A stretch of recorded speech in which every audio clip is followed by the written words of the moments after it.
microphone because I don't take the microphone out of the stand. So I kind of make it so I don't. Because I'm Italian and I use my hands a lot.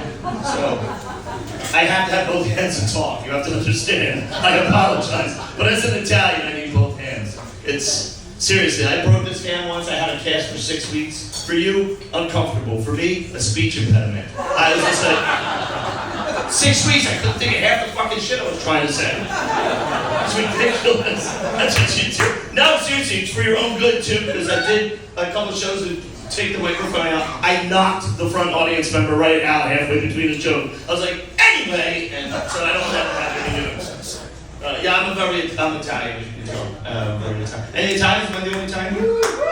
Nice. Paisan. You get the dice. I'll lock the doors. All right? We got a real party going in here. I'm very Italian. Did you take the 23andMe test by chance? No. Anybody take the 23andMe test? Yeah. How'd you do? Did you pass? I did. You did? Go ahead. What were you? Did you know? Find out? What did you find? It was very eclectic, kind of a bunch of stuff. Very boring. I didn't know exactly where I was from. Yeah, see, me too. Mine came back. I was so Italian. My results came back with an indictment. That's how Italian. No, seriously, I had to come back with 23, and it wasn't me. I wasn't in town. I don't know what the fuck you're talking about, asshole. That's how Italian went. Because they come back with the percentages, right? Mine was 94.7% Italian. I am 95% Italian. Right? And then they give you the other part, so I wanted to know. I was curious. I found out out of the last 5%, 3% in the witness protection program. I'll never forget that. Last 2%, I was told, what are you looking at? You don't see anything. You don't know nothing. You were out of town that day. I was like, all right, I don't know nothing. Very Italian. Come from a big Italian family. I have a big Italian family. So I had 3 older sisters. Oh my God. Growing up in my house, I swear to God, it was like The Godfather meets the Witches of Eastwick. It was horrible. They were so tough on me. Let me tell you something. You want to find a good man? Find a man with an older sister. You want a great man? Find a man with 3 older sisters. Because any sniff of misogyny, they beat the shit out of you. It's true. They made me so tough. It was scary. But I was protective. I don't care if they were older. I was protective. Are you protective Italian? Yeah, right. We're compassionate. I swear to God, 9 years old, I walked home from a Little League game on a Saturday. I walked into the bathroom. I catch my oldest sister's boyfriend shooting up right in the bathroom. I was freaked out. I snapped like a little Tony Soprano with my tiny little bat. I was like, get the fuck out of here! Hey,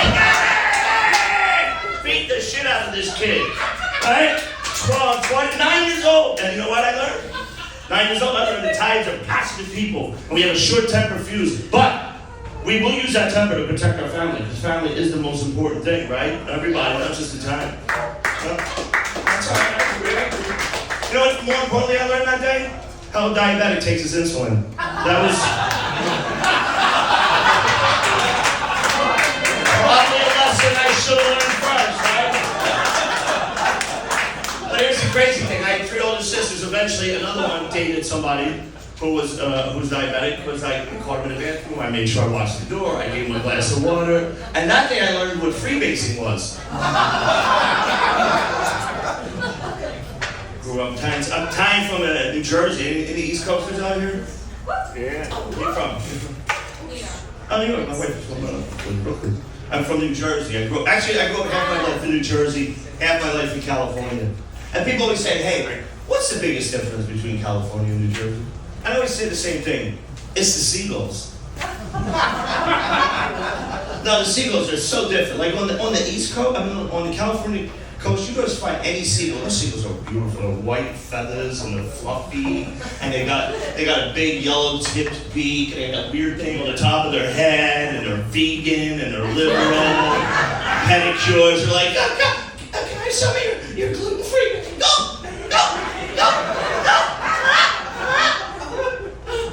You go to New Jersey, those seagulls are white with stains all over them. Food stains, green, you know what the fuck is going on. Half a beak, they're missing an eye, they got a tattoo on one wing, pack of cigarettes hold up in another, half a hypodermic needle for a peglet. Kid, I don't want your finger, I want your money, asshole. Hey, look at this. Swear to God, last time I'm in Atlantic City, I saw a seagull just swoop down, steal a dude's wallet, and take off. It just turned to me with its one eye, looked at me like, what are you looking at? I was like, I don't see nothing. I was out of town that day.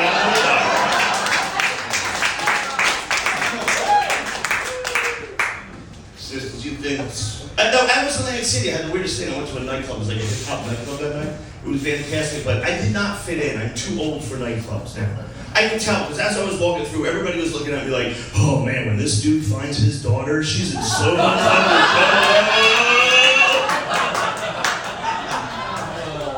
I just walked around going,